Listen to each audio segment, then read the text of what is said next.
Imagine launching a new product without understanding what your potential customers really want.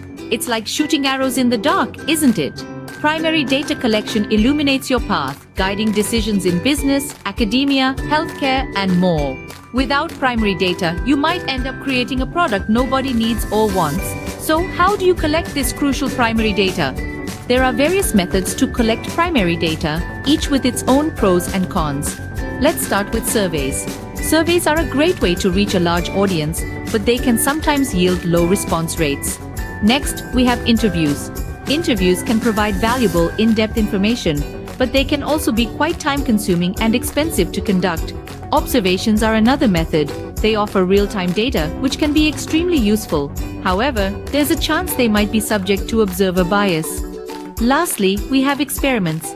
Experiments can establish cause-effect relationships, a critical aspect of many research projects, but they may not always reflect what happens in real-world scenarios. As you can see, each method has its strengths and weaknesses. Choosing the right method depends on your specific needs and resources.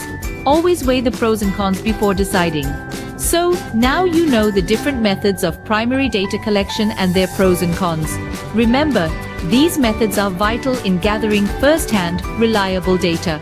We've covered observations, experiments, surveys, and interviews. Here's a quick question for you. Which method would you choose if you needed to understand the reasons behind a particular behavior and why?